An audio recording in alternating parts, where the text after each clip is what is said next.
wọ́n pè mí ní olè ajagunbalẹ̀ lórí ọ̀nà Circular Road àmọ́ mi ò jẹ́ ẹnìkankan ní àlàyé. Mákindé ló sọ bẹ́ẹ̀.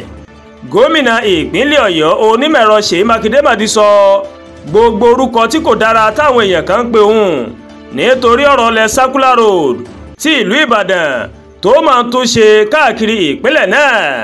Mákindé ní ọ̀kan lára ohun tó máa ń ṣẹlẹ̀ sí àwọn olórí ni. Ó sọ èyí lásìkò tó ń ṣí ibùdókọ̀ Ìbàdàn. Ó mà sọ wípé àwọn tó ń ṣe ìfẹ̀hónúhàn tí wọ́n ń pè òun ní àwọn orúkọ oríṣiríṣi bíi ẹni tó ń já ilẹ̀ gbà àtàwọn orúkọ míì tí kò mọ̀ dára. Ó wá fi kọ́rọ̀ rẹ̀ pé ẹnikẹ́ni tó bá ní ẹ̀rí pé òun jẹ lára ilẹ̀ Circular Road láti mú ẹ̀rí wá síta bó ṣe ní àfikún ilẹ̀ 500 mítà tí wọ́n fi kún ilẹ̀ náà.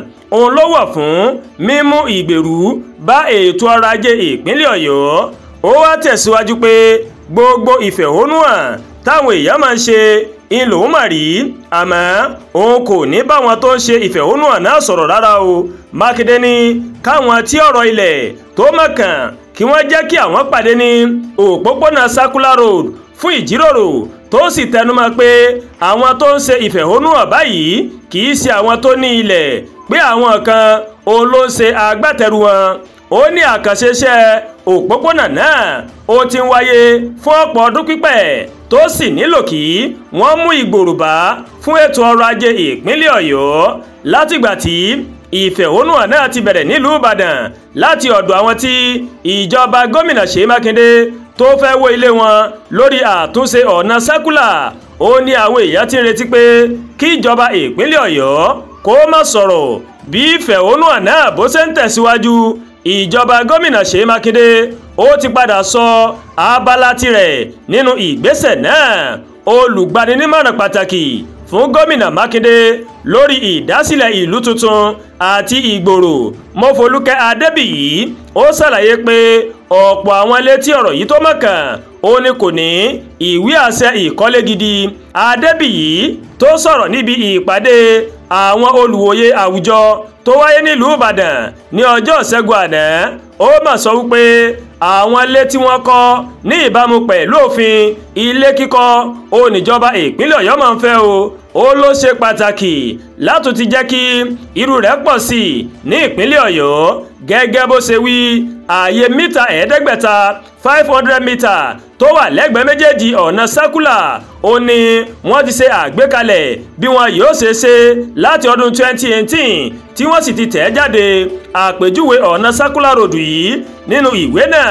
Ó mà fi hàn pé wọ́n fi ààyè ẹsẹ̀ bàtà 60 mítà àti ọgbọ̀n 30 mítà sílẹ̀ ní ẹ̀gbẹ́ méjèèjì àti 470 mítà ní ẹ̀gbẹ́ méjèèjì lápá ibi tí ó jẹ́ oro lójú ọ̀nà yìí. Adébíyì ló ṣàlàyé bẹ́ẹ̀. Ó wá fi kọ́rọ̀ rẹ̀ pé mítà 85 tó jẹ́ dandan ìyẹn 75 mítà lẹ́gbẹ̀ẹ́ méjèèjì tó ṣẹ́kù oníjọba yóò lò láti fi ṣe ìloro tí àwọn èèyàn tí wọ́n lè gbà. Nígbà tó ń sọ̀rọ̀ nípa àwọn èèyàn tí ọ̀rọ̀ ilé wíwó yìí mọ̀kàn pé ṣé wọ́n ti rí owó gbà má bínú gbà láti ọ̀dọ̀ ìjọba. Adébíyì mà sọ wípé àwọn 100 nínú 298 ilé tí ọ̀rọ̀ náà mọ̀kàn ó ní wọ́n ti rí owó gbà. Oríṣiríṣi ọ̀nà òun ló wà tí àwọn èèyàn tí ọ̀rọ̀ yìí tó mọ̀kàn tí wọ́n lè gbà rí ohun tí wọ́n fẹ́ gbà o. Ó lè jẹ́ nípasẹ̀ owó tàbí kíkó wọn lọ sí agbègbè mìíràn láti máa gbé ohun tó ṣeé ṣe ni. Ṣùgbọ́n báwo èèyàn bá ṣe sọ̀rọ̀ òun ni yóò sọ ohun tó máa ṣẹlẹ̀. Bẹ́ẹ̀ ni olùgbaninímọ̀ràn lórí ilé tuntun kíkọ́ àti ìgbòrò fún gómìnà Mákindé sọ o. Ǹjẹ́ ìjọba ìjọ lè síjú àánú wo àwọn èèyàn náà kó sì dín 500 mítà yìí kù? Adébíyì sọ wípé ìjọba wulẹ̀ ti gbìyànjú pẹ̀lú 150 mítà tí wọ́n là kalẹ̀ fún àwọn agbègbè tó bá ti di ìgboro àti 500 mítà fún àwọn tí kò tí ì di ìlú ńlá. Ẹ̀wẹ̀ ẹni ebi ń pa kò ní yé wì. Ó ní ọ̀rọ̀ yìí mà jẹ́ fún àwọn èèyàn tí ilé wọn fẹ́ di wíwó yìí wọn kò yé sípẹ̀ fún ojú àánú ìjọba Ṣèyí Mákindé o. Àdúràgbà Olúwatóyìn ló kàròyìn sí létí o láti kàn ní Ẹ̀yà Yorùbá World TV.